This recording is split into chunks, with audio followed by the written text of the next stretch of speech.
Yes, मेरे पास 2022 की book है। 2021 में एमएल अग्रवाल ने एक सप्लीमेंट भेजा था हार्ड कॉपी मार्केट में। 22 के बाद ये डिलीट कर दिया। आप लोगों को वो खोलनी पड़ेगी पीडीएफ, और जो लोग रिकॉर्डिंग से करेंगे मैं पीडीएफ लिंक में पीडीएफ का लिंक अटैच कर दूंगी डिस्क्रिप्शन बॉक्स में। आप वहां से पीडीएफ खोलिएगा और ये बॉन्ड टॉपिक कीजिएगा। मेरे पास 2022 की एमएल अग्रवाल है, तो मैं बुक से करा रही हूँ। Put the name of the topic bonds.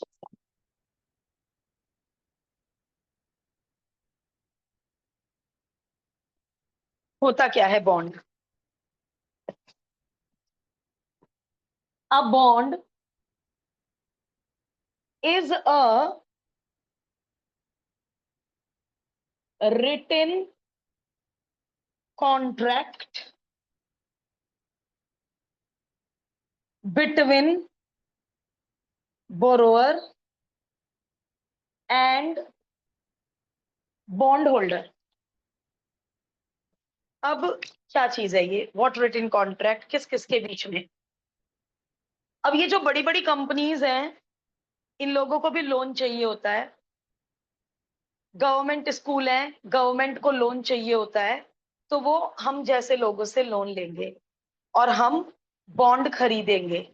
10,000 का बॉन्ड, 20,000 का बॉन्ड किसी पर्टिकुलर टाइम के लिए खरीदेंगे। 10 साल के लिए, 15 साल के लिए, 5 साल के लिए। फिर उतने टाइम के बाद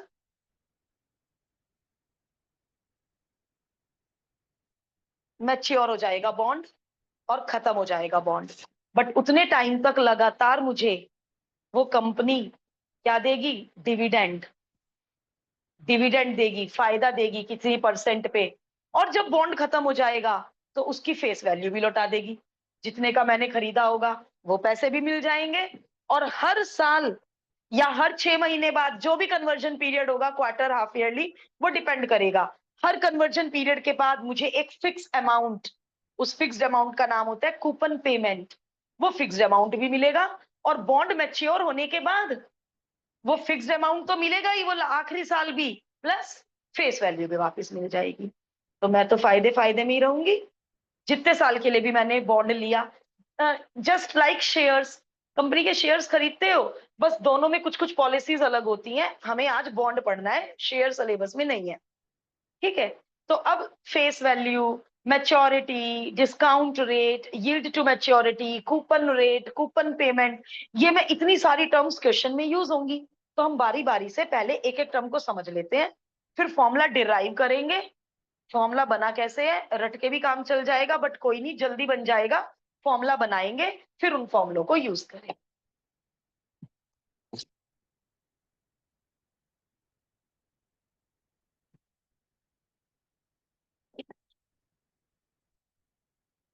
अब एमएल अग्रवाल लैंग्वेज, ये 2 लाइन एमएल अग्रवाल में नहीं है। अब ML language, a bond is simply a loan. कौन ले रहा है ये लोन? बड़ी बड़ी companies, government, by a company और गवर्नमेंट बॉडीज फ्रॉम इन्वेस्टर्स। हम लोग, हमसे लेंगे वो लोग लोन। Who buy its bond? हम इन्वेस्टर्स उन कंपनी के बॉन्ड खरीदेंगे, फिर वो कंपनी हमें डिविडेंड पे करेगी। प्रॉफिट में रहेंगे तभी तो हम खरीदेंगे।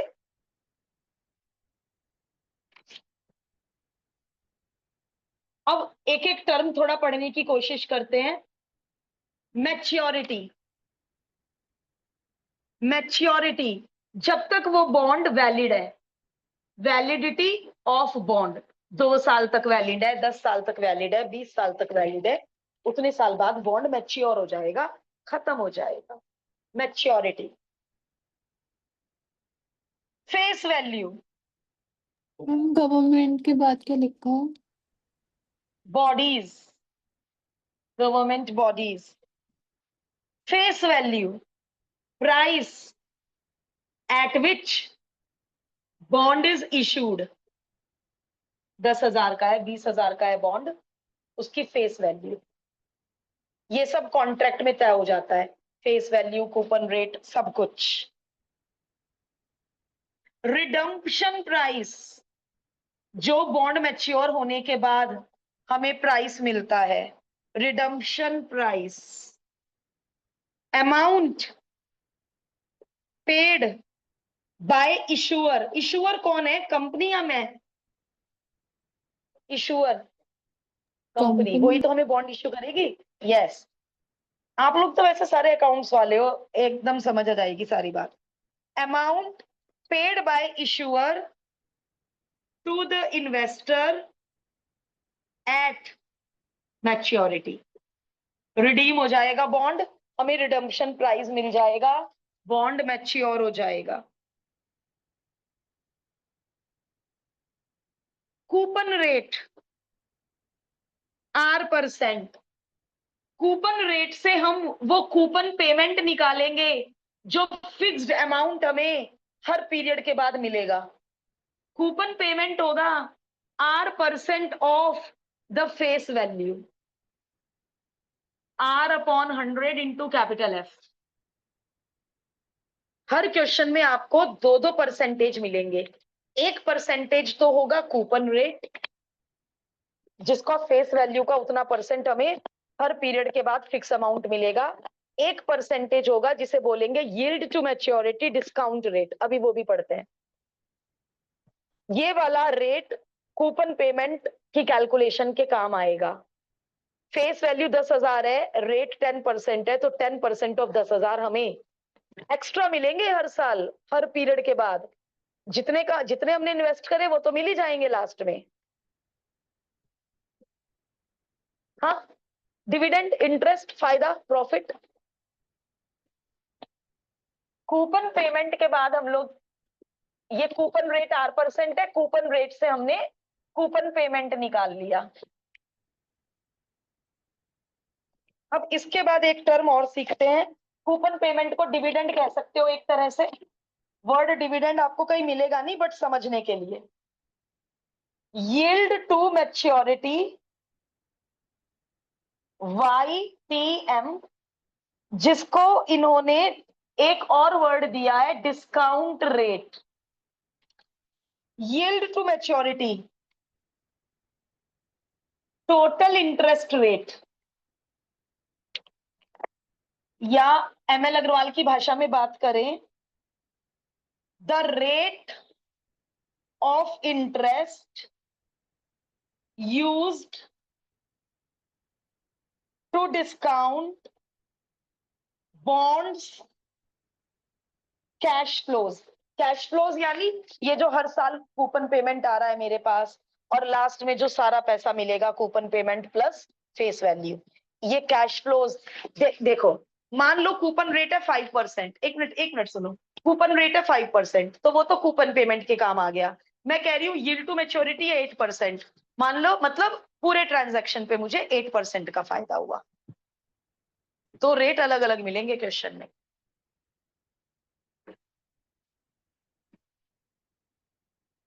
लेफ्ट बोर्ड रब कर सकती, लेफ्ट वाला।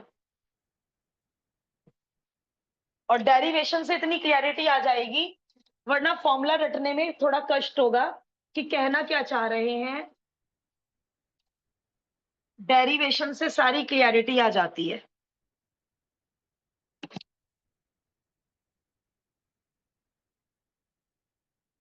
चार तरह की अप्रोच गिवन है बुक में, हमारे सिलेबस में प्रेजेंट वैल्यू अप्रोच से क्वेश्चन आएंगे एग्जाम में।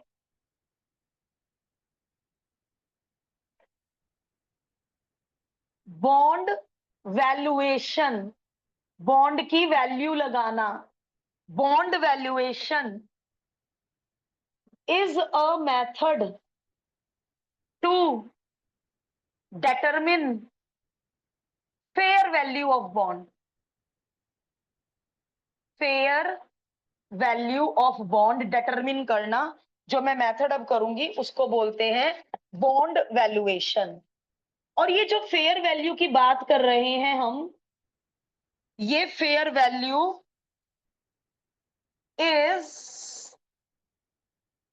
प्रेजेंट वैल्यू, उस सारे पैसे की जो मुझे पूरे पीरियड के दौरान मिला, उस सारे कैश फ्लो की प्रेजेंट वैल्यू को बॉन्ड की फेयर वैल्यू कहा जाता है। The fair value of the bond is the present value of stream of cash flows it is expected to generate। देखो, लैंग्वेज पढ़ने की कोशिश करो। जिसकी उम्मीद है कि ये प्रॉफिट हमें मिलेगा, cash flow expected to generate, उस सारे डाटा की प्रेजेंट वैल्यू को फेयर वैल्यू ऑफ बॉन्ड कहते हैं। देखो, अभी डायग्राम से समझ में आ जाएगा।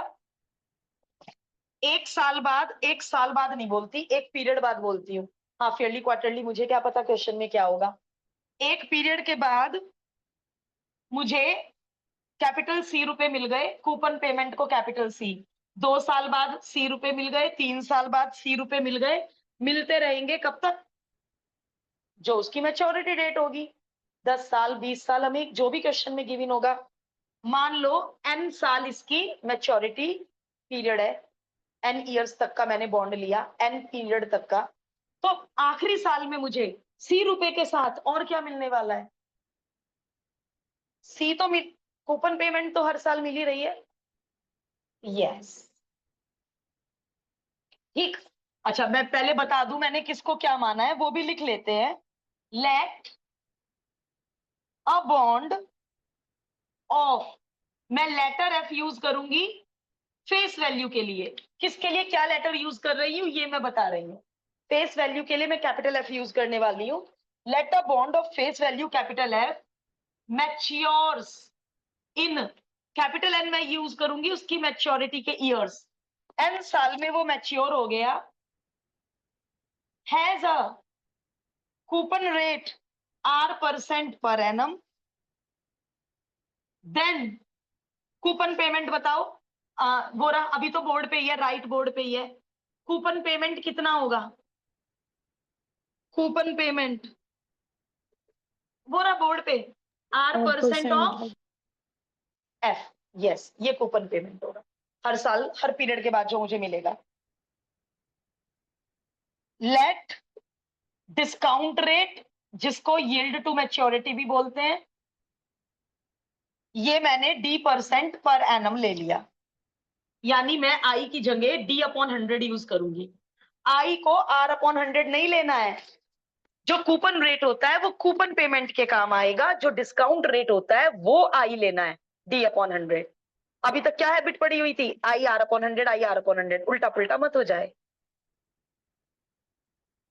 कूपन रेट से कूपन पेमेंट बनता है और yield to maturity discount rate से आई। चलिए, अब डायग्राम की तो मेरे पास जगह नहीं बची, अब मुझे डायग्राम रब करना पड़ेगा, दोबारे बनाना पड़ेगा। मैं प्रेजेंट वैल्यू लिखना चाह रही थी डायग्राम में। चलिए, सी रुपए मिलते जा रहे हैं। सी की प्रेजेंट वैल्यू सिखा रखी है, दोबारा सिखाती हूँ present value. Amount is equal to P into 1 plus R/100 की पावर n। फॉर्मूला, बच्चों वाला फॉर्मूला।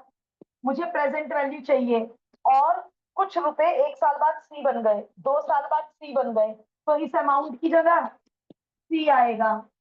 कितने रुपए सी बन गए, तो प्रेजेंट वैल्यू क्या हो जाएगी? C/1 प्लस आई की पावर n। अभी हमने परपेचुइटी के फॉर्मूले में यूज किया था ये कॉन्सेप्ट। तो इसकी प्रेजेंट वैल्यू 1 साल पहले C/1 प्लस आई, इसकी प्रेजेंट वैल्यू C/1 प्लस आई का स्क्वायर, इसकी प्रेजेंट वैल्यू C/1 प्लस आई का क्यूब, इसकी प्रेजेंट वैल्यू क्या लू? C प्लस F/1 प्लस आई का पावर n। और अमाउंट की जगह क्या लिखा? C प्लस F, इसकी प्रेजेंट वैल्यू। अब इन प्रेजेंट वैल्यूज का जो टोटल होगा वो फेयर वैल्यू ऑफ बॉन्ड होगा। अब इन्हें ऐड कैसे करूं? क्या दिख रहा है? इन्हें ऐड कैसे करूं? क्या नजर आ रहा है? जीपी नजर आ रही है। अभी इसको ब्रेक करना पड़ेगा जीपी बनाने के लिए। अभी ये जीपी में नहीं है, इसे जब ब्रेक कर दूंगी तो इसका एक टुकड़ा जीपी में आ जाएगा, एक टुकड़ा अलग रख देंगे। परपेचुइटी में बनी थी इनफाइनाइट जीपी, यहां बनेगी n टर्म्स की फाइनाइट जीपी। तो अब इन्हें ऐड करते हैं, फॉर्मूला तैयार हो जाएगा। इतने मैं बोर्ड रब कर रही हूँ, इतने कॉपी कर लीजिए। मैम एक्सपेक्टेड के बाद क्या लिखा हुआ है? First para. Cash flows it is expected to generate, ये कैश फ्लो जो हमें एक्सपेक्टेड है मिलेगा।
फॉर्मूला डिराइव कर लूं, 2 मिनट का पॉज दे दूंगी, बिल्कुल रब नहीं करूंगी इधर का बोर्ड।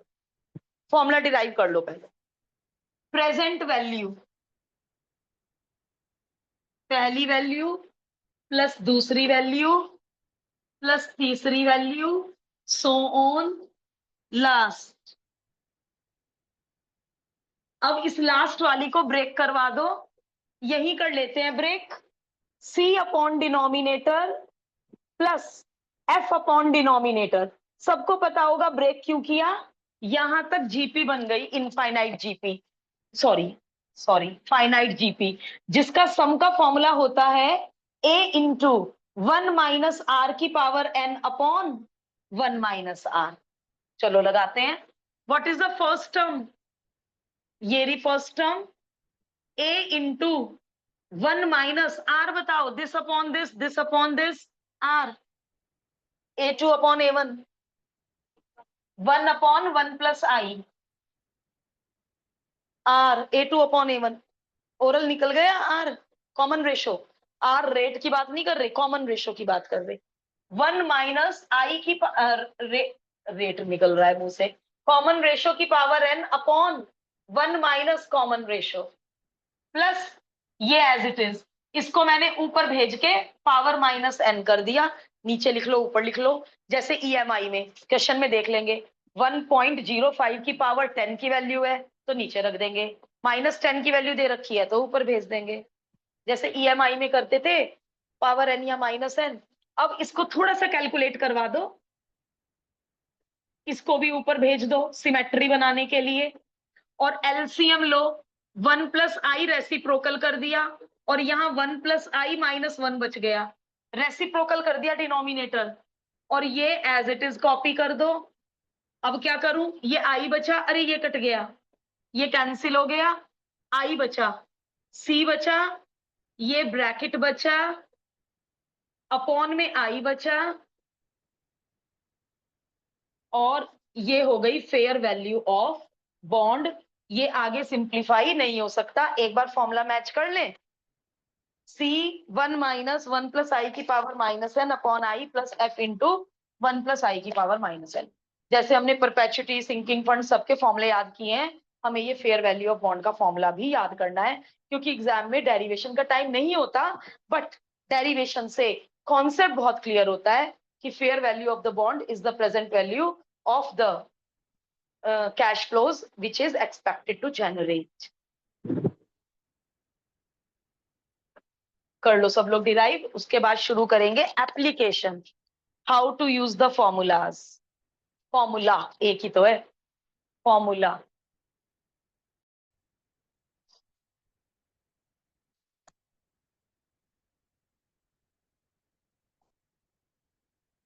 फॉर्मूला भी मैंने रब नहीं किया, यहां से देखकर लगा लेंगे। पहले पहले जरा लेटर से बताना कौन क्या है। कैपिटल एफ बताओ क्वेश्चन में से निकाल ढूंढ कर। अच्छा साफ साफ ही दे रखा है, 10,000 is the face value, coupon rate 10% per annum, capital N कितने साल में मैच्योर होगा, 5 years, एंड स्मॉल डी दिया नहीं है। यील्ड टू मैच्योरिटी को ही डिस्काउंट रेट बोलते हैं, यील्ड टू मैच्योरिटी को ही डिस्काउंट रेट बोलते हैं। अब formula, the fair value of, अच्छा पहले कूपन रेट निकाल लेते हैं। Coupon rate is 10% of 10,000, 1,000 will be the coupon rate.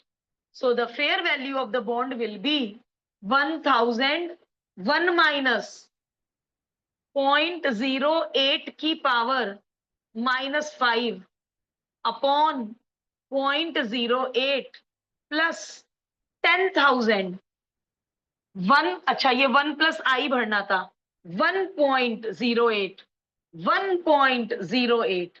अब ये क्वेश्चन तब तक नहीं हो सकता जब तक 1.08 की पावर -5, और पक्का विश्वास है मुझे एग्जाम में मिलेगा, बट अभी हमें प्रैक्टिस करनी है लॉग की।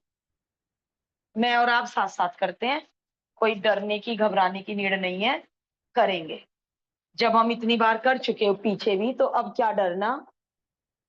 लॉग ले लिया, पावर नीचे उतार लिया, स्टैंडर्ड जब होता है, और जितनी बार करोगे चीजें ना यहाँ प्रिंट हो जाएंगी।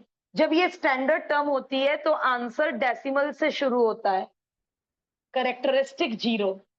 यदि ये होता 10.8 तो करेक्टरिस्टिक 1 होता, 108 पॉइंट समथिंग करेक्टरिस्टिक 2 होता।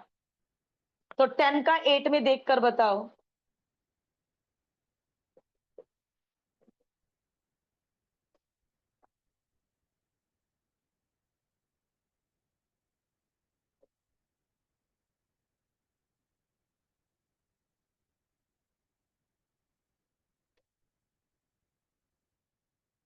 आप बोलो सस्ती, 10 का 8 में 0.334। अब इनको मल्टीप्लाई करके दे दो। अब नेगेटिव में आएगा, और नेगेटिव का एंटीलॉग तो देख ही नहीं सकते, पहले उसे बार में कन्वर्ट करना पड़ेगा। करेंगे मल्टीप्लाई, 5 4 जा 20, 5 3 जा 15, 2 17, 5 3 जा 15, 1 16, 4 डिजिट से पहले डेसिमल और माइनस। नेगेटिव का एंटीलॉग नहीं देख सकते, हमें करना है कन्वर्ट बार में। -1 + 1 -0.1670, -1 प्लस को सेफ बचा लो, क्योंकि ये 1 बार होता है, और 1 में से इसको सब्ट्रैक्ट करके डेसिमल के आगे लिख दो। 1 में से 0.1670 सब्ट्रैक्ट करके दो,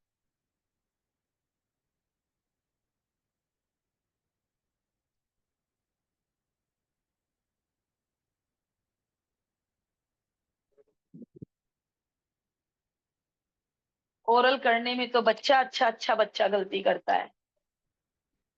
8300, छोटे बच्चों की तरह ऊपर नीचे लिख के सब्ट्रैक्ट करो, छोटे बच्चों की तरह ऊपर नीचे लिख के सब्ट्रैक्ट करो। अब x हो जाएगा anti log of 1 bar. Anti log में 0.83 का 3 में देखेंगे, और 1 बार में लगेगा n-1 रूल। अभी रिकॉल कराती हूँ n-1 रूल। 0.83 का 3 में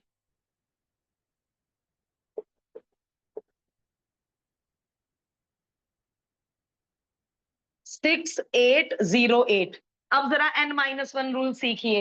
ये n है, 1 में से 1 गया 0, शुरू में डेसिमल, 2 बार होता, 2 में से 1 गया 1, एक 0 लगा के फिर डेसिमल लगता। 3 बार होता तो 3 में से 1 गया 2, 2 0 लगा के फिर डेसिमल लगता। ये बार में रूल यूज होता है, तो ये आप डेसिमल गलत मत लगा दीजिएगा प्लीज। मिल गई x की वैल्यू। अब इस x की वैल्यू x की जगह भर देंगे 1 माइनस 0.6808 अपॉन 0.08 प्लस 10,000 इंटू 0.6808। अब ये इतनी मेहनत करनी पड़ेगी, बचने का कोई तरीका नहीं है, कोई शॉर्टकट नहीं है।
मैम आंसर क्या होगा?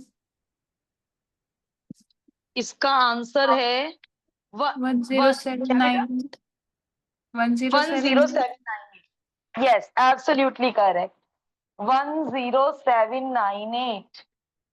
कैलकुलेशन के बाद द फाइनल आंसर इज 10798। और अब आंसर स्टेटमेंट लिख दो, the fair value of the bond is इतना। The fair value of the bond is इतना। एग्जाम्पल 2 में face value is 1000, matures in 4 years, coupon rate is 4% per annum, and annual coupon payment कर रहा है। तो annual coupon payment का मतलब सालों में, हाफ ईयरली का क्वेश्चन नहीं है। And yield to maturity is also 4% per annum. अब इससे भी एक रिजल्ट बनेगा जो एमसीक्यू में आएगा कि यदि यील्ड ऑफ मैच्योरिटी, ये मैं रिजल्ट यहां कलेक्ट कर देती हूं, यदि यील्ड टू मैच्योरिटी आर से ग्रेटर है तो प्रेजेंट वैल्यू फेस वैल्यू से ग्रेटर होगी। अब यहां से डिस्कवर करेंगे yield to maturity coupon rate के इक्वल है तो प्रेजेंट वैल्यू क्या होगी। Yield to maturity coupon rate से कम है तो प्रेजेंट वैल्यू और फेस वैल्यू में क्या रिलेशन होगा। ये फर्स्ट 3 एग्जाम्पल में ये भी डिस्कवर होगा। अब उससे क्या फायदा होगा, मुझे तो पता है ये दोनों इक्वल आएंगी, तो मैं एमसीक्यू में ये सॉल्व करूंगी। कोई क्या कहूंगी, डी और आर इक्वल है, प्रेजेंट वैल्यू भी ऑप्शन में 1000 पे टिक कराऊंगी। मान लो यही एमसीक्यू में आया, 3 ऑप्शन में 10,000 से कम आंसर है, एक ही ऑप्शन में 10,000 से बड़ा आंसर है, तो मैं एमसीक्यू के लिए इतना दिमाग नहीं खपाऊंगी, 10,000 से बड़े वाले आंसर पे टिक लगा दूंगी। तो ये 3 एग्जाम्पल करने के बाद ये डाटा कलेक्ट होगा। डी आर से बड़ा है, इनवर्स रिलेशन होता है, इनवर्स। डी आर से बड़ा है तो प्रेजेंट वैल्यू छोटी, डी आर से छोटा है तो प्रेजेंट वैल्यू बड़ी फेस वैल्यू से, और डी आर के इक्वल है तो present value face value equal. लिख ही देती हूँ, यहाँ इक्वल आने वाला है, यहाँ लेस है, और ग्रेटर पे ग्रेटर। ये क्या किया मैंने, डी आर से छोटा होगा, फिर ये देखो 8 है, ये 10 है, इनवर्स रिलेशन होता है, इनवर्स। तो मुझे यहाँ लेस लेना था बेटा। थर्ड एग्जाम्पल में डी आर से बड़ा रहा होगा और प्रेजेंट वैल्यू फेस वैल्यू से छोटी हो जाएगी। अभी देखते हैं थ्री का डाटा, बट ये होता है, इनवर्स रिलेशन होता है। तो मुझे पता है इसका आंसर 1000 आने वाला है, बट यदि ये 4 नंबर में है तो मैं डायरेक्ट 1000 नहीं लिखूंगी, मैं पूरा कैलकुलेट करूंगी। Coupon payment 4% of the face value 40 रुपए, and I D upon 100, 0.04 D upon 100. Present value coupon payment, अच्छा फॉर्मूला तो रवि हो गया, कोई बात नहीं। 1 माइनस 1 प्लस आई की power minus n upon I plus face value 1000 1 plus I की पावर माइनस n। अब फिर दोबारा मेहनत, x को ये लो, फिर दोबारा नेगेटिव आंसर आएगा, फिर दोबारा बार में कन्वर्ट करना पड़ेगा। तेजी से करेंगे सब लोग। ML अग्रवाल की टेबल खोल लो। हम एक काम करते हैं, 3 एग्जाम्पल आज करेंगे, 4th और 5th कल करेंगे।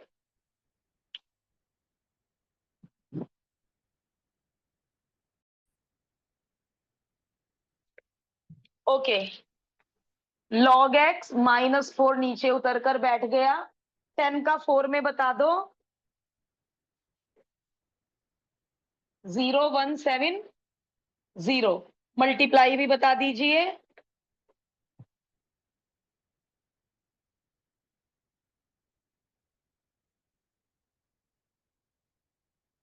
अब बार में कन्वर्ट कर लो, -1 + 1।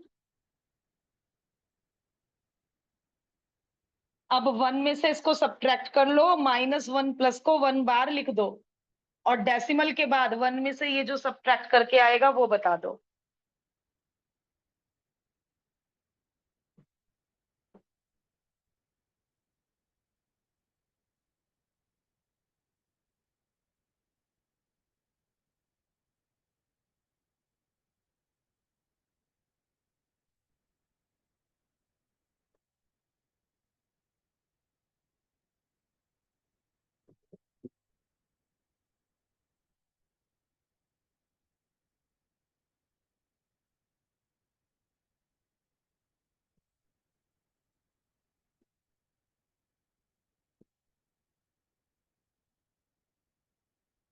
.93 का 2 में देख दो ना, 0.93 का 2 में, और इसमें भी n-1 रूल लगेगा। लाउड बोल बेटा। 8551। और n-1 रूल क्या कहता है? शुरू में डेसिमल। अब इस x की वैल्यू x की जगह पुट कर दो, 0.8551,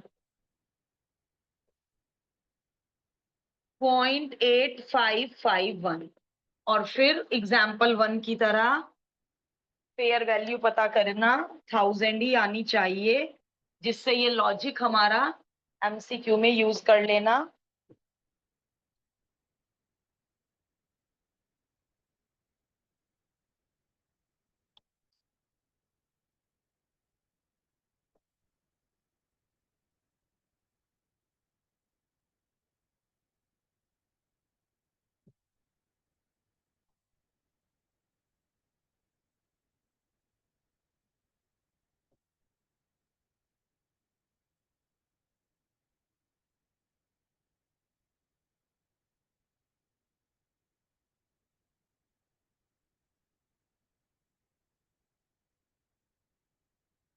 थाउजेंड के आ रहे हैं। Yes, good.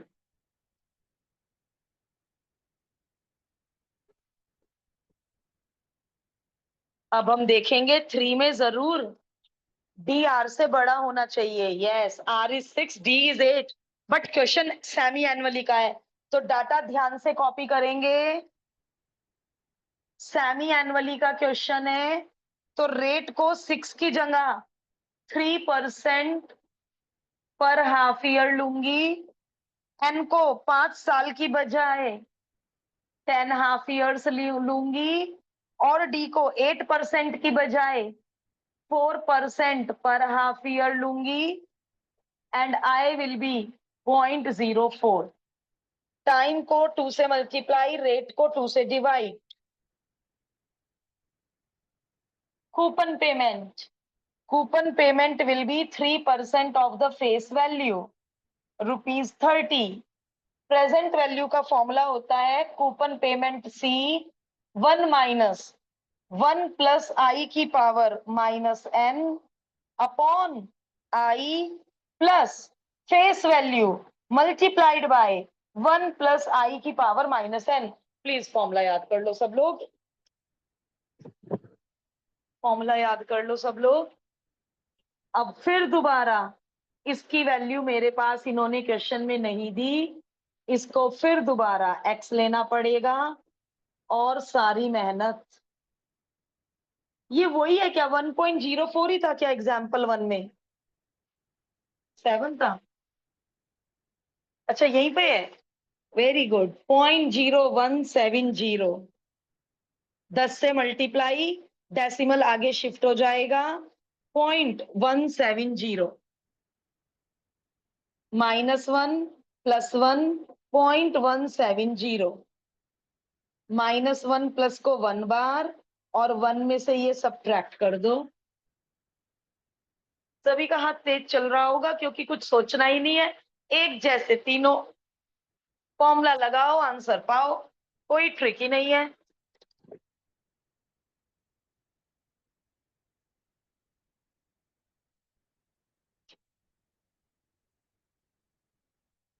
एग्जाम्पल 3,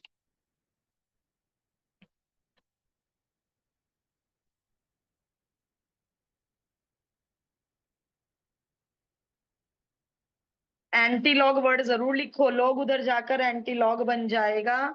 फिर n-1 रूल 83 का 0 में, शायद एग्जाम्पल 1 में देखा था 83 का 0 में, और नहीं तो दोबारा देख लेंगे कितनी देर लगेगी। 6761। अब एक बार बुक से भी मैच कर लेते हैं, कहीं हम आगे फंस ना जाएं। 6761, वेरी गुड। अब ये प्रेजेंट वैल्यू में भर देते हैं और हमारा आंसर फेस वैल्यू से कम आना चाहिए, 1000 से कम आना चाहिए answer.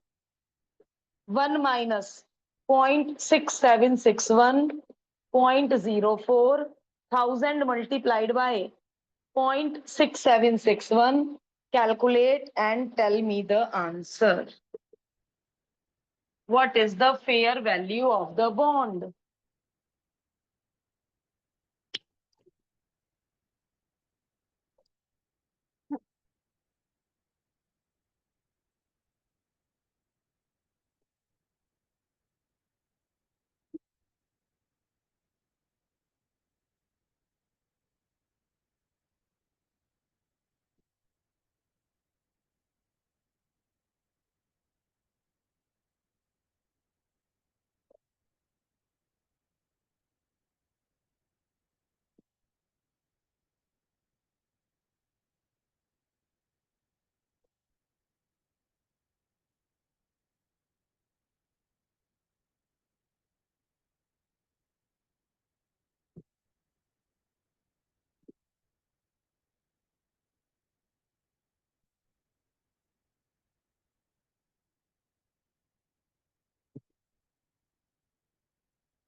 Nine 919.03 is less than 1000, है ना? तो ये जो हमने इसमें से डेवलप किया है, इसको आप एमसीक्यू में डायरेक्ट यूज कर लेना, और सब्जेक्टिव में तो पूरा सॉल्व करना है, और ये वैल्यू पूरे पूरे चांस है एग्जाम में मिलेगी। बट लॉग एंटी लॉग में भी पक्के ही रहो बेटा, क्या पता कब किस चीज की जरूरत पड़ जाए। कल एग्जाम्पल 4 और नया फॉर्मूला यील्ड टू मैच्योरिटी का।